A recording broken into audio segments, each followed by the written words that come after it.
Hey everybody, we're gonna start off here with Heart of the Forest, Part 3. I think this should be good. Alright, here we go.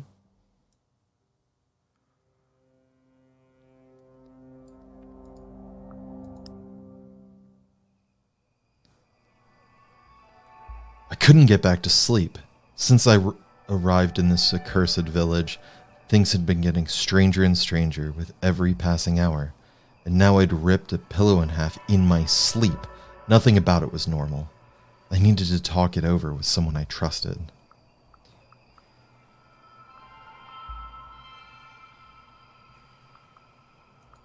I thought about Olga.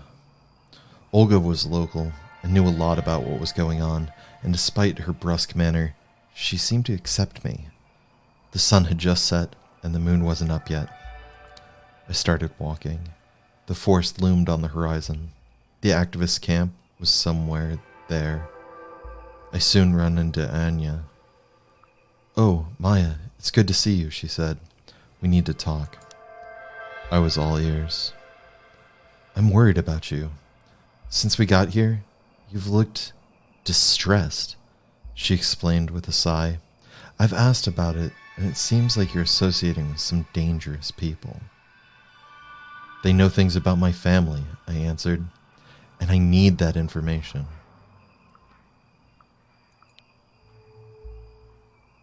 "To be honest, I could really use some support," I sighed. "Would you come with me?" Anya smiled. "Sure, sister," and we walked together.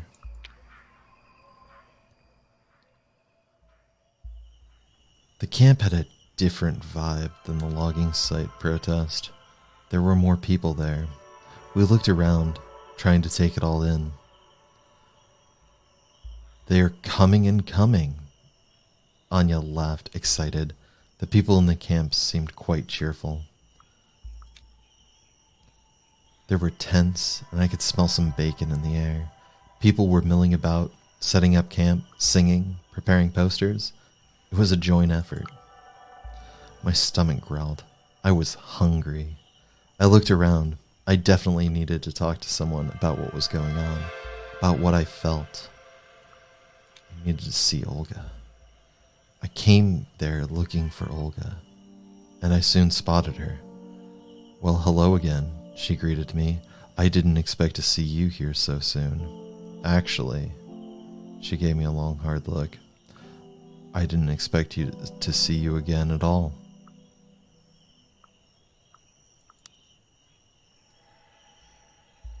"Good fucking evening to you too," I snapped, and to my surprise, she started to laugh. Her face softened. "What brings you here, kid?" she asked after a beat. "I'm angry," I said simply. "I'm angry about what you told me, about my history, the forest, and the logging. I don't like being angry and not doing something about it." "I like your attitude," she said. "We need anger to do things that are hard, always. It's the force that moves us forward and helps us survive." She broke off and bit her lip. "What do you want to do about it?" "I want to do something," I said. "Anything. I want to feel like I'm doing something that has meaning, that will change what happens. I feel like I could smash those harvesters with a hammer. Do you have a hammer?"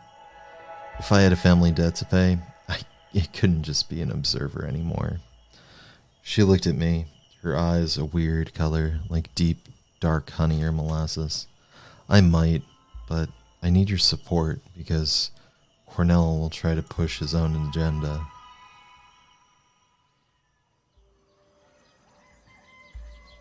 They all wanted to do something that night, but after a whole day's discussion, they were still divided on what to do. 3 for one option, 3 for the other. I had the deciding vote.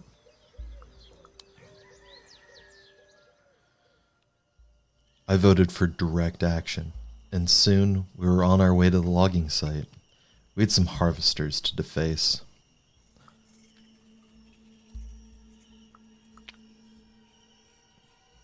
coming with you, Anya shook her head when I tried to convince her to go home. That's what friends are for. We were just a group of dark silhouettes running through the night. The moon was hidden behind the clouds. I was glad about that, gracious for the shadows that were hiding us. Of course, I would have preferred a new moon, a total darkness, so that nobody saw us, but beggars can't be choosers. We soon reached the logging site, and I knew we were there only because I voted for direct action. I made a difference. Olga stood in the middle of the clearing, looking at the harvesters. She had a backpack on her shoulder. When she moved, I heard a metallic clatter coming from inside it. Let's get going, she said. She looked different in the dark. She seemed more angular, broader. Yeah, let's smash something, I agreed. Olga reached into her backpack. She tossed something my way. It wasn't a hammer, but a can of spray paint. Red. I just grinned at her. I glanced over my shoulder and saw Cornell staring at me. I hope you know what you're doing, he whispered. I let it slide. He looked at me as if he expected me to say something, but I didn't take the bait. Olga noticed the tension between us. People know that I'm right, she said, looking at Cornell straight in the eye. You should have noticed that the first time you came here. Your plan will destroy lives, he answered. Please, I said. We have work to do. The tension broke. Cornell shook his head and turned around. We sneaked on. Be careful and quiet, said Lisa. She also looked different. There was camo face paint on her broad cheekbones. There are some guards nearby. I'll take care of them. And that's when she left. The harvesters loomed in the night, now more than ever reminding me of some distorted, terrible creatures from a cheap horror movie. Their black cables glistened in the moonlight, and their stench clogged the air. I shook the can and let go the first blotch of paint. It landed on the side of a harvester. For a moment, I thought the machine shuddered, like I'd wounded it. Suddenly, I tensed up. It would see me. I shook the feeling off. Everything was sharp in the moonlight. My hands seemed to shine when I sprayed the machine with the precision of a future surgeon. It wasn't personal. It wasn't about me or the men who would come here tomorrow to find their equipment harmed, mutilated. It was about the forest. I saw Cornell walking my way, but I decided I had no intention of talking to him. Instead, I nodded at Anya, and we focused on painting a slogan across the windshield of the nearest machine. Would it hurt if we spread the message without risking jail? Murmured Cornell as he looked at the dripping letters. Eventually, our work for the night was done. I wrote "Save the Forest" in every language I know, said Anya, evidently proud of herself. And I might have also Google translated a few more. I looked at the defaced harvesters. I was proud of what we accomplished. Whatever the deal with my family was, I felt like I'd repaid some of the debt. The paint was slowly drying in the hot night air. We stopped for just a minute to admire our work, and then, for that moment, everything was still and quiet. The air smelled of spray paint. The harvesters looked stupid and helpless. And then the stillness was broken. Hey, where are you? What the fuck? Oh shit. Shit, panicked Anya. The guards!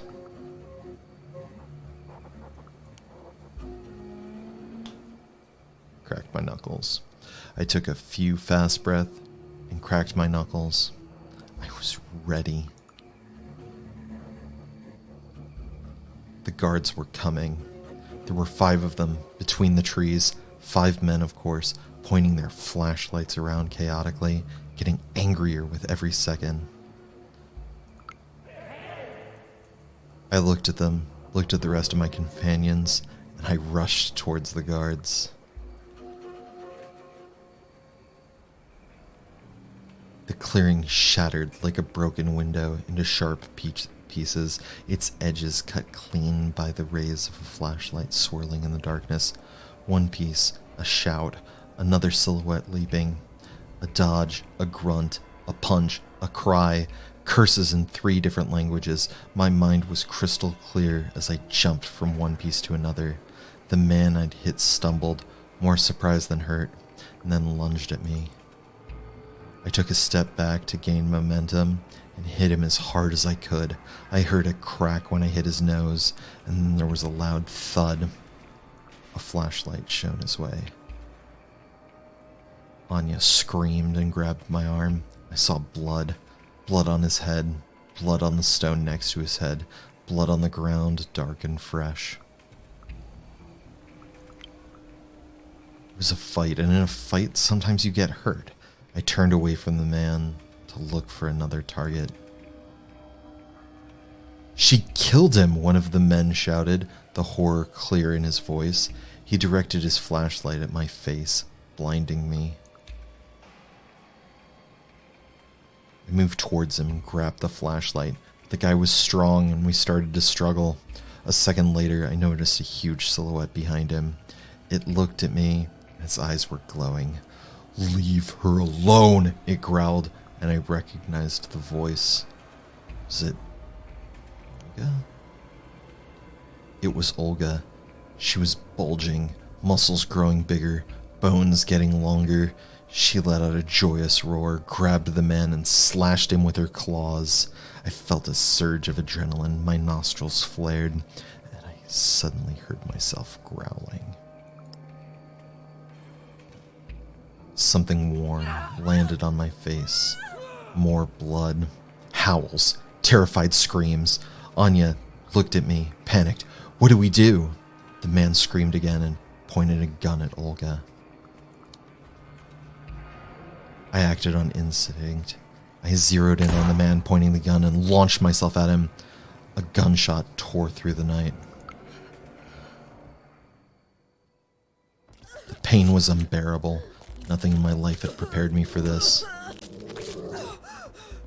Blinded by the blood in my eyes, my shoulder and chest burning, I went berserk. I shouted. I swung my arms blindly. I cried and I howled. I stumbled. I fell. The force caught my fall, the bed of moss and twigs. I stopped thrashing, and cold numbness engulfed me. I punched the earth, trying to get some feeling in my hands. I gritted my teeth and I tried to get up. I collapsed again. I felt so cold. Suddenly, there was light. I looked up. The full moon looked different.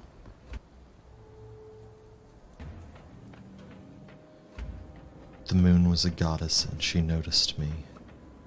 "Get up," she said. I got up. I feel good. I know that I shouldn't, but I don't remember why. I don't care. My muscles are sore and cramped, so I stretch like I've never stretched before. My arms are longer. My legs are stronger. My heart is pumping and I feel like I've spent my entire life packed into a box and I've finally been set free. I take a breath and I feel my ribs and muscles move. The forest smells of blood and fear and excitement. I laugh happily, and others' laughter joins me. We laugh and sing to the moon. My mind is clearer than it's ever been before.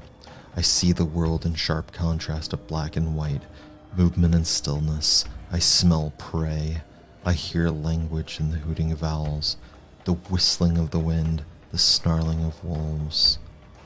I am what I was born to be. Something touches my leg. There's a small, malformed creature sticking something sharp in the muscles of my thigh. The creature's no threat to me. Its presence is annoying. Its smell almost sends me reeling. I don't like being pricked.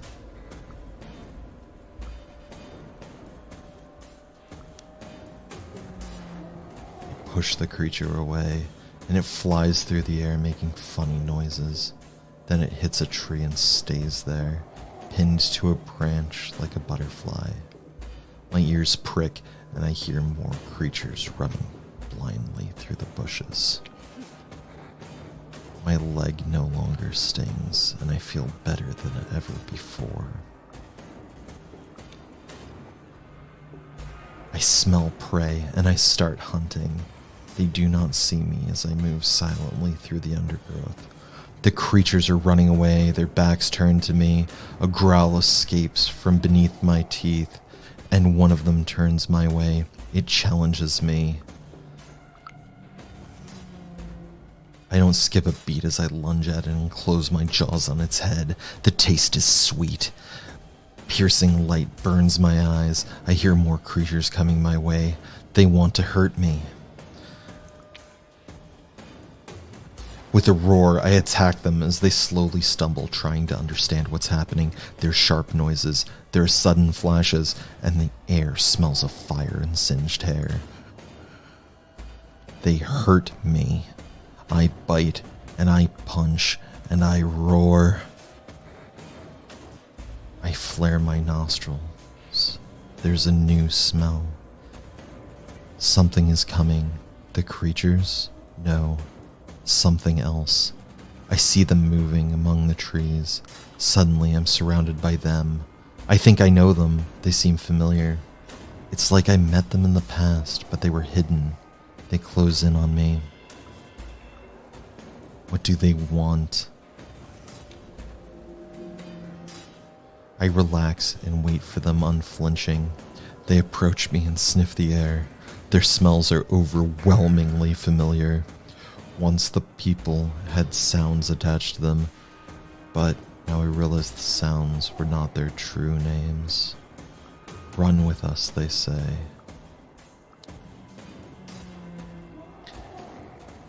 And we hunt together, and there is joy. There are no words to describe the thrill of being part of a pack and closing in on your prey and tearing it apart. Then I get lost, chasing something, only because it's escaping. I am alone in the heart of the forest. I look up and see no moon, only clouds and tangled branches. Something changed, and I realized how tired I was. I stumbled.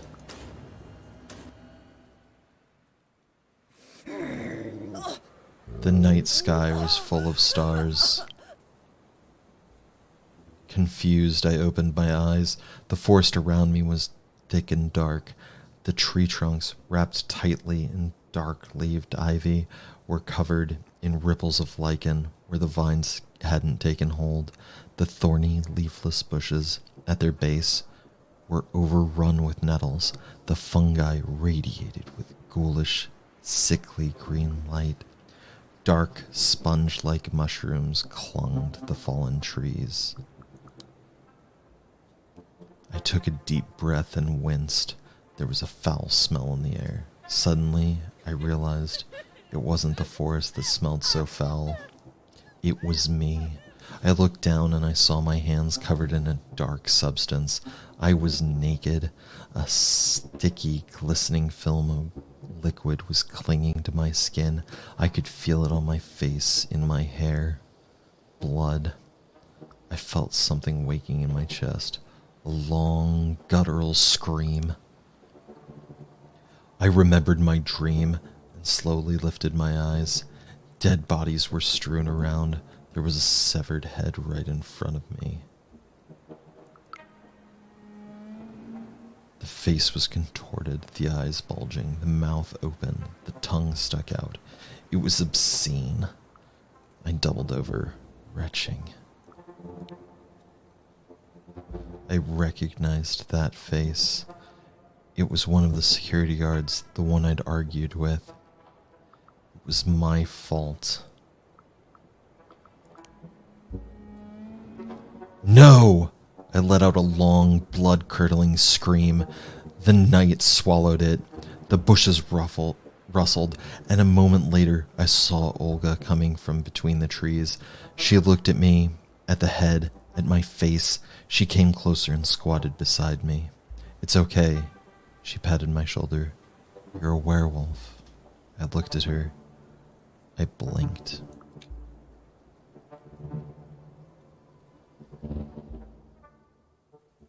Alright, so these chapters do seem to be getting shorter. Gonna continue the stream, and we'll just continue through chapter 4.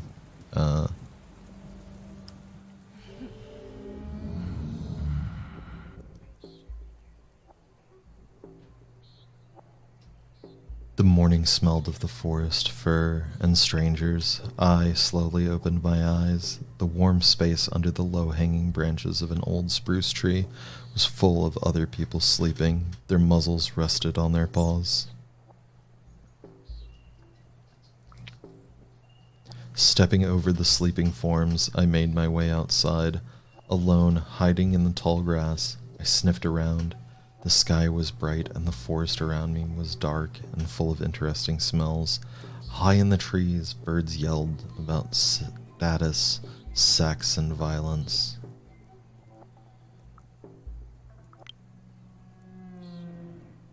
Something wasn't right. My brain wasn't working as it should. The smells were too strong. The grass was too tall. There was a quality I couldn't recall that was missing from the view in front of my eyes.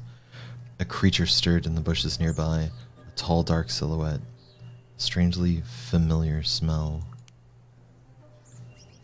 I tensed up and watched the human as they looked around. "Maya, there you are," they said when they noticed me.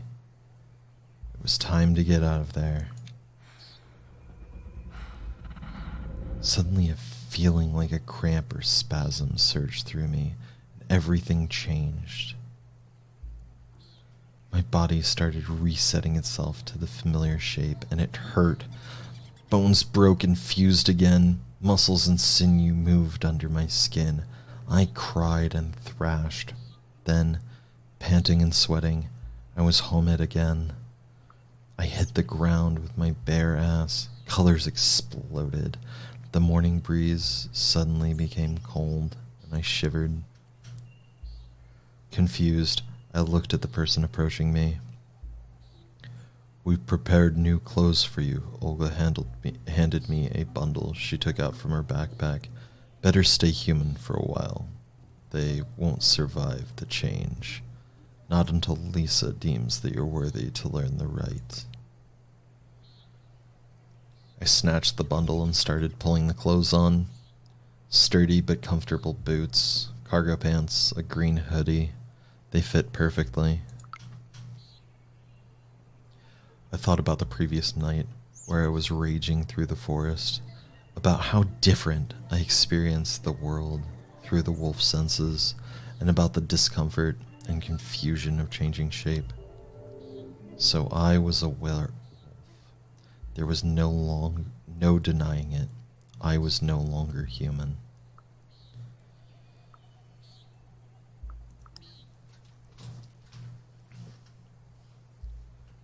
"Don't come any closer," I barked.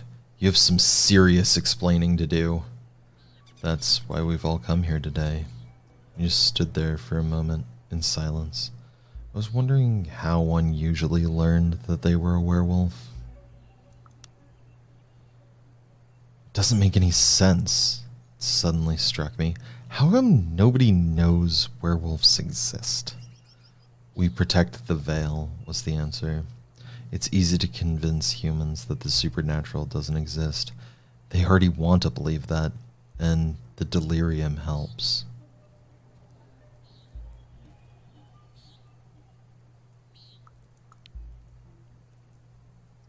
"You mean delirium is in the medical condition?" I asked. remembering something that I'd read about acute confusional states. I'll have to ask Pat for that, but the gist of it is that humans are incapable of remembering that they saw a Krynos. They panic, turn away, and instantly forget. Every time. Then I realized something important. At some point, the rest of the party had awoken and joined us.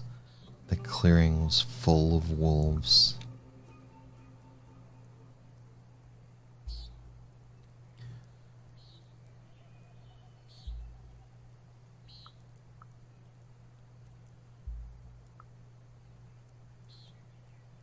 The wolves were closing in on me.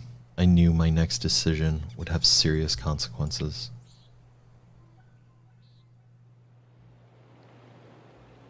The headless body was heavy.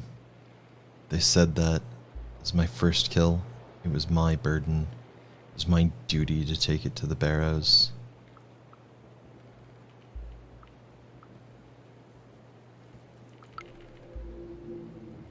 I got my shit together, lifted the corpse, and threw it over my shoulder. We are Garo. When we rage, people die. Olga stood by my side. He had it coming. She accompanied me, carrying the severed head in a bag. The others stayed behind, covering the tracks. I didn't want to talk, or to think for that matter. Not about the person I was carrying, or rather trying to carry. It was just a thing. I needed to transport it from point A to point B. That was it. I kept dragging the body, getting more tired and more sweaty with every step.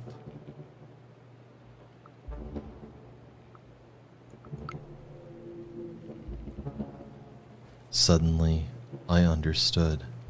I realized I was in a state of flux.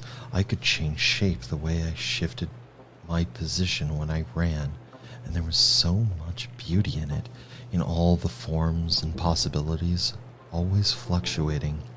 If only I knew how to do this, and if I got just a little stronger, I'd easily handle the body.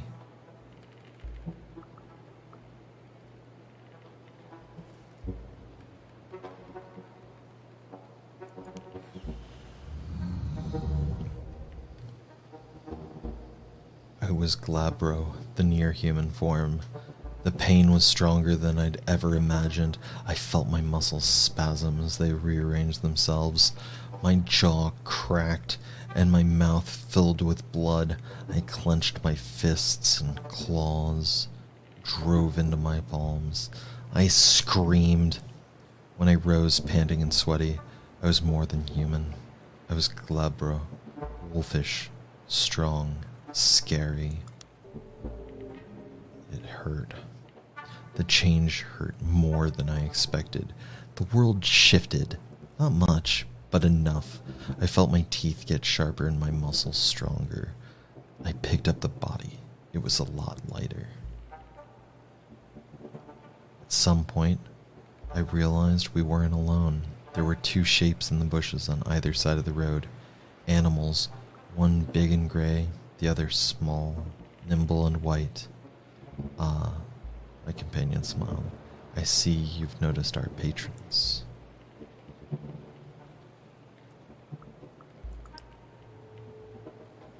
I'm sorry, what now? Patrons? I asked. Yes, the spirits who help us fight our war. The two animals stopped in front of me, in the middle of the path. We came here to teach the cubs, said the wolf. She smelled of ash and tears. I couldn't believe what I saw. It made no sense. I felt as if my brain was short-circuiting, trying to interpret signals not meant for human senses.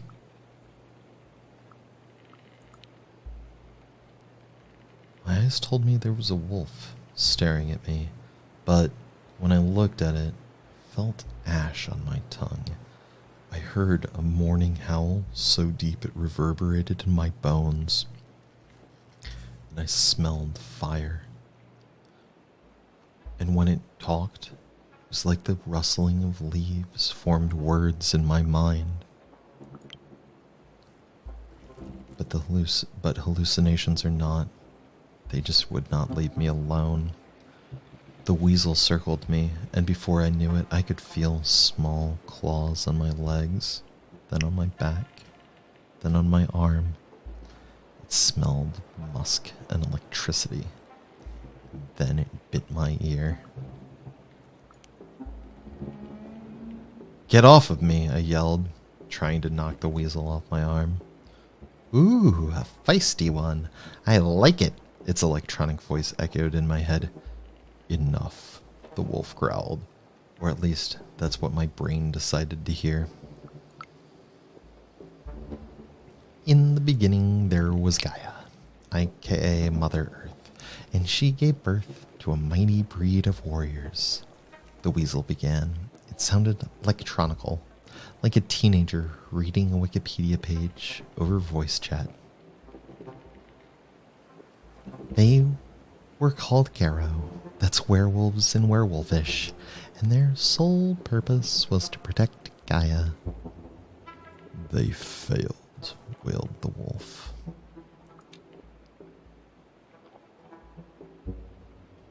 "There was danger everywhere," shrugged the wolf. And when I looked to her for advice, "When the time began, Gaia released 3 primal forces upon the earth: the Weaver, the Willed, and the Worm." No, that's supposed to be the weasel. "When the time began, Gaia released 3 primal forces upon the earth: the Weaver, the Willed, and the Worm," the weasel continued. "The Willed was untamed force of life and creation. The cold, ruthless Weaver gave structure to the world, and the Worm destroyed what needed to be destroyed, creating the balance."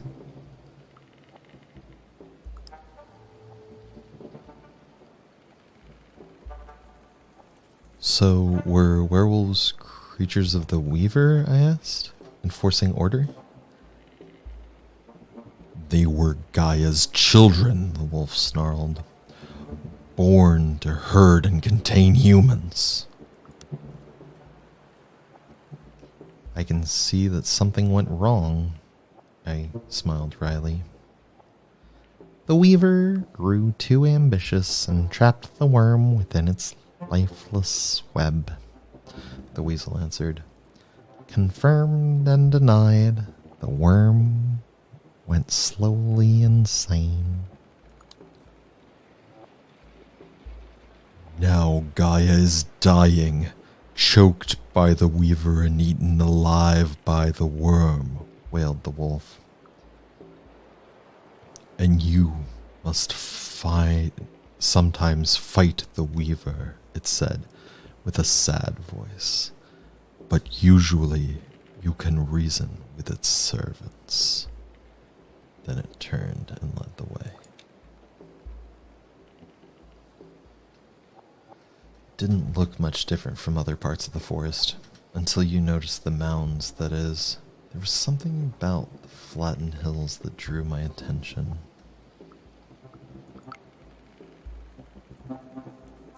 I could imagine them vividly when they were built, the tall proud barrows, the dead decomposing underground, returning to the earth, feeding new life. The trees around us were the fingers of the dead, protruding from the ground. And then it happened. It was a feeling anchored in my chest, akin to the taste of ash in my mouth, the smell of smoke, longing, sadness, resignation. A sense of sacredness. It filled me with a calm excitement, and when I closed my eyes, I saw a fire burning in the darkness. Olga kneeled near one of the mounds, put her hand on it, and whispered a few words. I saw the ground open slowly, like a mouth in the earth. I sighed. "Let's do this."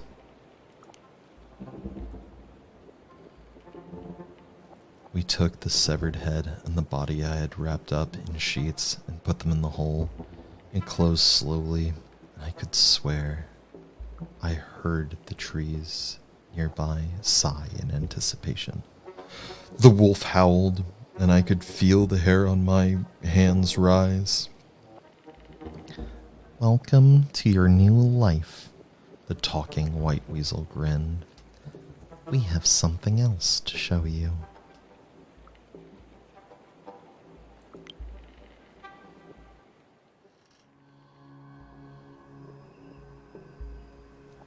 You're a cub, so you have special privileges, said the weasel.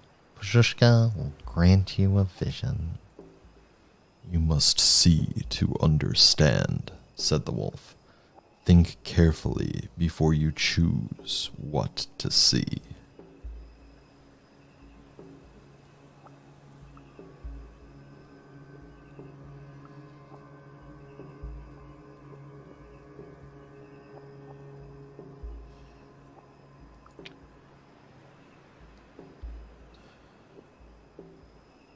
It was hard to find the barrows, although I knew where they were.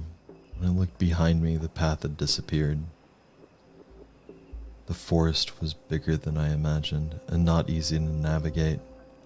Dead trees blocked the paths trodden by animals. The dense undergrowth made it impossible to walk in a straight line, and soon I was lost. Soon I had enough of it. It snapped. I was Krynos, the war form. Pain hits me like a wrecking ball. Every bone in my body breaks and moves and resets. I roar in agony. Panting and growling, I rise and rise and rise. I am an 8-foot-tall killing machine. I rage through the forest. I only remember shapes and movements and branches slashing at my flanks. I jump from tree to tree. I tear through the undergrowth. I roar. I hunt for the smell of ash and old bone and wet stones. And then I am empty and I fall where I stand. I woke up cold and shivering. My clothes were in tatters, my hair full of twigs, my feet dirty. I was Homid, the human form.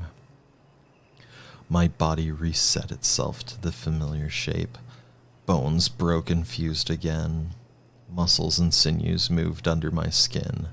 I cried and thrashed. Then I was human again, with keen eyes, nimble fingers, and a silver tongue. A wolf in sheep's clothing.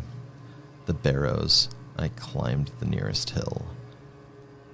When I was at the top, I stumbled on something, a shape in the grass, a skull watching me from its bleached eye sockets.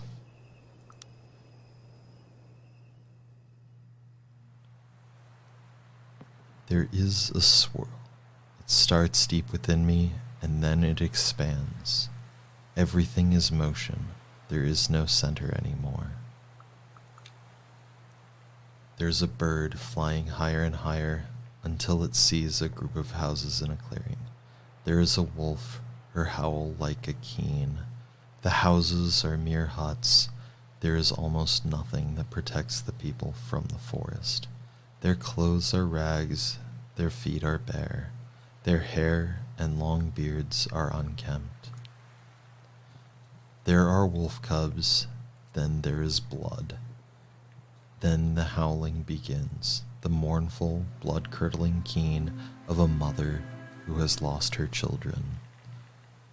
Watch, whispers the voice in my head. Watch and remember.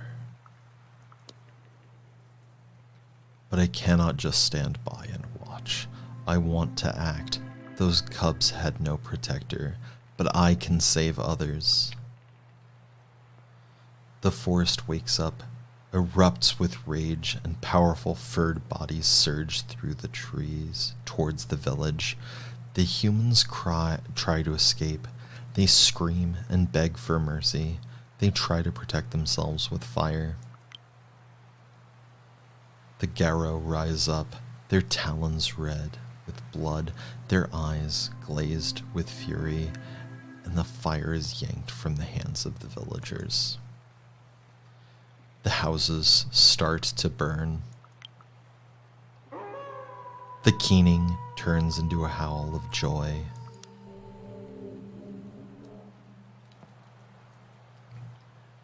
The Garrow have my eyes, my face. They are my family. I am the blood of their blood. I am part of the story from the very beginning. And then it starts again. The humans return. They rebuild the village, this time stronger and better protected. The keening begins once more. Then we, the Garrow, come down on them like wolves on the fold. And again, new villages, new fires, more blood. Again and again, seasons change, centuries pass, the keening continues, villages in the forest burn. Until one day, there's only one Garrow left in the family, and he slays his own kindred in the fit of his first rage. He is young, but I recognize him in an old man I know. He used to tell me stories about the forest before my mother took me away. I stay there, and I watch, but I can't move. My throat burns, my stomach is in knots. I want to scream, but I have no mouth. I feel the fire, I smell the blood. I see the large, ash-gray wolf looking straight at me. Her eyes are golden. She weeps. "It is in your blood," she says to me. "It is your duty. It is you. Come with me, child. Be my fangs and claws. There is no one else to be my cub. Come to me, child. I will nurse you. I will lick your wounds. We will kill together. We will feast. We will be merry. And the forest will grow." I looked at her, and perhaps for the first time, I saw her for who she was. Her pelt was marred with fire. Her eyes were smoking embers. Ash was falling from her heaving flanks. She looked old, ancient, sad and alone. She was the very idea of mourning made flesh, driven by a feeling of loss so profound that it burned everything in its wake. But she was more than that. She was also the spirit of the forest, the Buzhushka herself, wounded, hurt, violated and mourning all her children that humans had killed. At least, that's what I thought when I looked at her. The wolf mother looked back at me, and something in her eyes made me realize that she was following my family for generations, advising them, whispering in their ears. "Join me," she pleaded. "Only you can understand me. Only you." I went to her, and she accepted me. And I accepted myself. And I finally understood who I was. Darkness fell again, and a blood tide was loosed upon the world. A lone howl pierced the silence like a single ray of moonlight in the darkness. Then there was another one, and another, and another, a choir of voices, triumphant and joyful. When I opened my eyes, I was in a clearing, and around me there were wolves, huge, monstrous wolves, howling at the moon. I was Hispo, the monstrous wolf form. The pain was overwhelming, my spine cracked and twisted, my knees and ankles broke, and I fell on the ground. My jaw shattered and rearranged itself. My whole skin was on fire, rippling and spouting fur. I howled in agony. When I rose, panting and spitting blood, I was Hispo, with strong paws, mighty jaws, and a mane of fur, more than a wolf, scary and monstrous. Instinctively I changed and joined the choir. My voice was unsteady at first, but soon I found my own note, a unique addition to the chorus. Well, hello there, Olga smiled at me, and welcome to the Sept. I have no idea what you're talking about, I snapped, angry and confused. We live in packs, Olga explained, and when the packs unite to fight a common enemy, they form a Sept. I realized that there must be at least 2 packs here.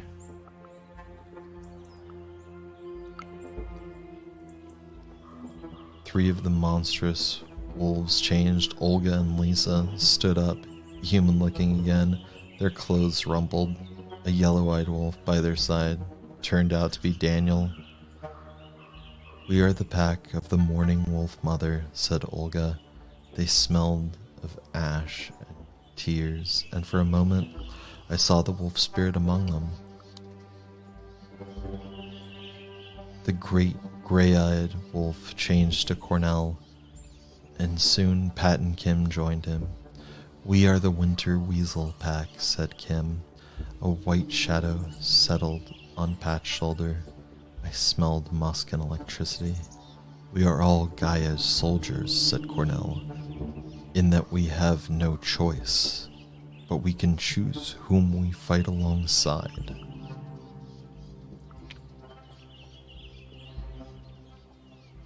If there's war, who's the enemy? I asked. Jimmy. The word Daniel said sounded like Jimmy and reeked of decay and burning oil. The worm, destruction, Olga translated. Corruption, pollution, a cancerous disease devouring reality.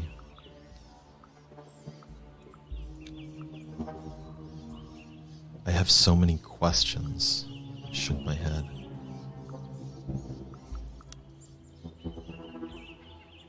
Why did I hear the moon whispering to me? I asked. Luna gave us rage. That's why she's important. And that's why you'll never be able to touch silver again. You're from all over Europe. Is this like a standard for a sept? I didn't even know if that was a stupid question or a smart one. I looked at Cornell. It's far from standard, but desperate times make strange bedfellows. He smiled sadly. Normally a sept is dominated by one tribe, maybe 2. There are at least a dozen tribes, Daniel interrupted, and I hope, Maya, that you will choose yours wisely.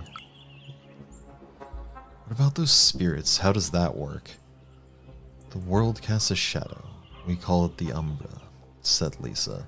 And in the shadow, every living creature, every emotion and idea, every important object exists as a spirit. That's all you need to know for the moment. Do I have to join a pack? I asked, just to make sure. No Garo can survive on their own, Olga stated the obvious.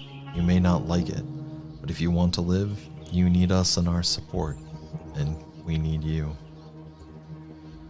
So if I've got this all right, I've been conscripted into an ancient war against the worm, I said slowly, trying to put it all together.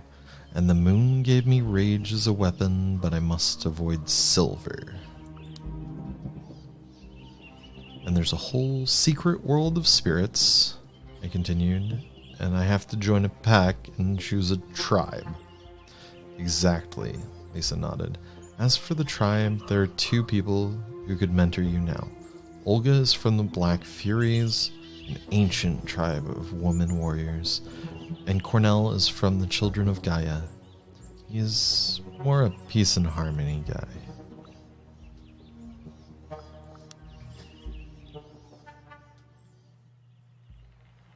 Hey, what about my family's tribe? I asked. Lisa winced. Daniel sighed. Olga shook her head. What's the matter? I asked again. Your ancestors were the Geta Fenris, and no one here wants anything to do with that tribe. They stand against everything we believe in.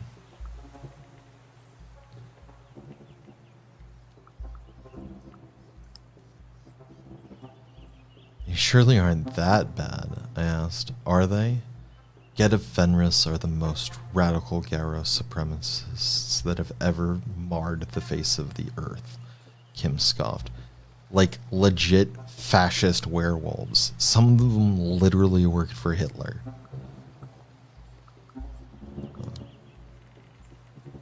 Thank you for telling me. I had a right to learn where I came from.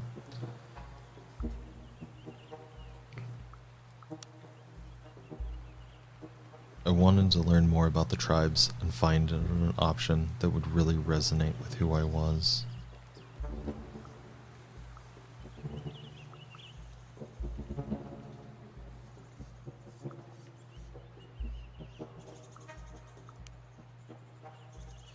I asked Daniel if I could join his tribe, but he didn't understand the question. I'm a red talon, he said, as if that explained everything.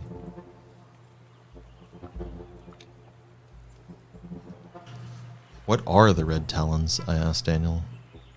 It is the tribe of Garo who are born as wolves. We usually don't mix with others and we kill humans, but since I'm the only one here, I decided that it was better to join the rest. Why? I kept asking. He looked at me as if I was stupid. What are you, stupid? He asked a second later. There's always strength in numbers. I protect my folk better when there are more werewolves around. Your folk? Wolves.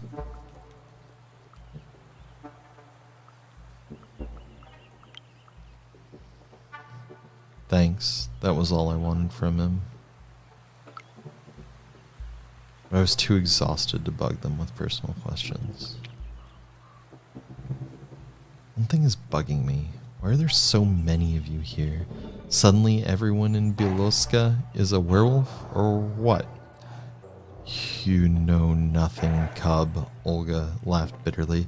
A mere century ago there were dozens of packs in these forests, but none of the old guard survived the 90s. Lisa shook her head. We had to start from scratch.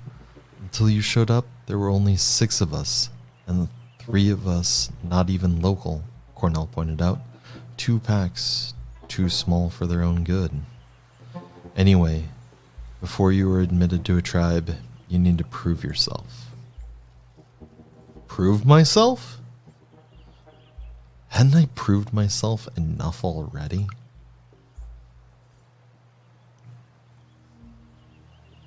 You went through your first change, Pat said. She was leaning on a tree nearby, and you know everything you need to know at the moment. But you have to go through the rite of passage. Daniel rubbed against my flank, excited. A vision quest.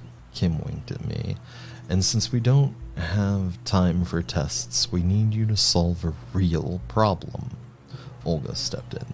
Namely, we want you to find a way of ending this logging problem, Cornell said gently.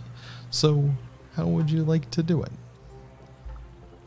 They all looked at me in anticipation. I took my time, enjoying the moment. My body was buzzing with energy, ready to shift shape on the slightest sign of danger. My mind was clear. I knew what to do. I knew exactly what I wanted to do.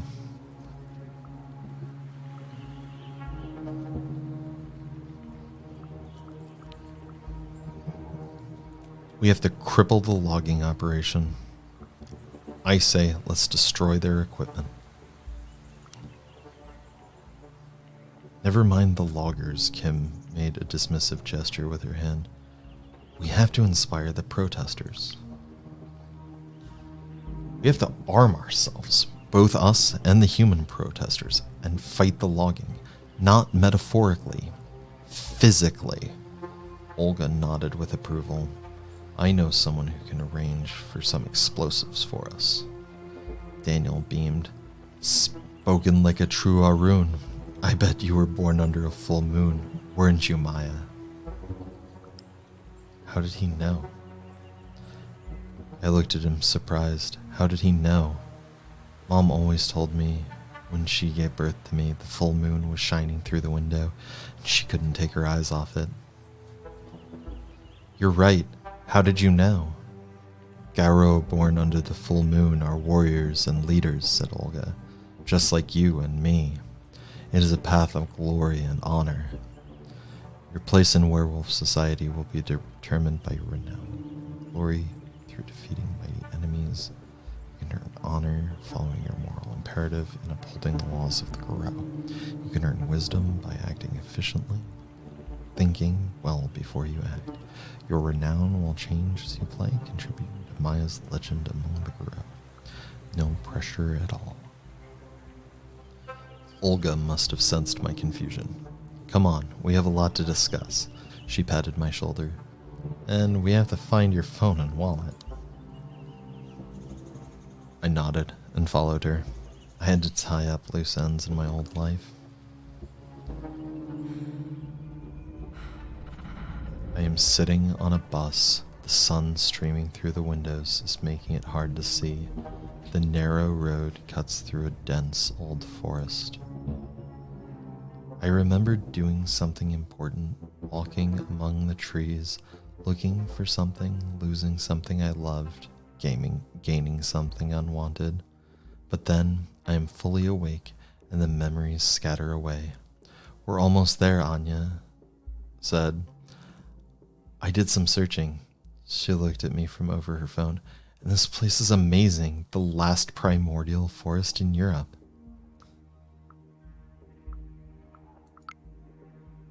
I know, right? I smile. I'm not able to finish, though. I start to cough.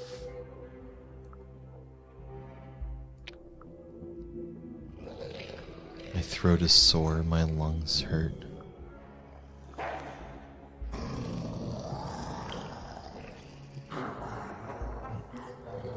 I hit the window and it moves, but it doesn't break.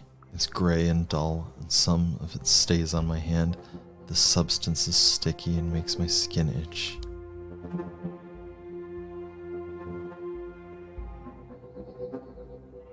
My hand is crawling with thousands of tiny spiders, weaving their webs around it with tremendous speed. The whole bus is filled with them.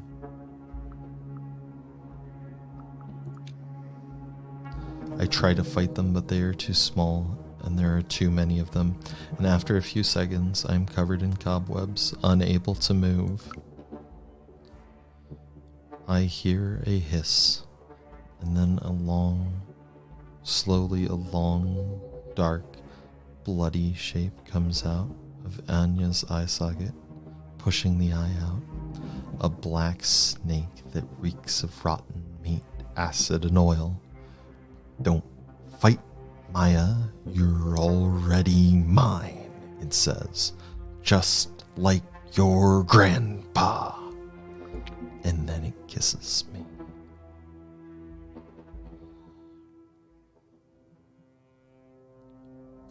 The end of chapter 4. I am going to call it quits for the night. Should be uploading. I'm going to upload these separately as two separate videos over the next 2 days, and that will hopefully allow me to get onto a schedule where I can possibly do a little bit more video editing, try to cut some stuff out, that sort of thing, make these videos a little bit better. I am trying to be a little bit more dramatic with my reading. I'm going to continue that as things move forward. and I look for. I'm probably going to end up playing this game twice. Once as a once in a more aggressive manner, and then once in like a more passive manner. Taking a lot of the choices that I didn't take in this playthrough, so there should end up two.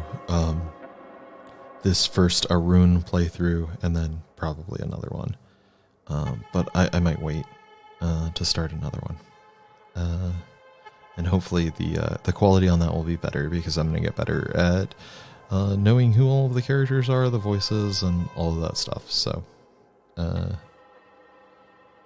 right. Until later.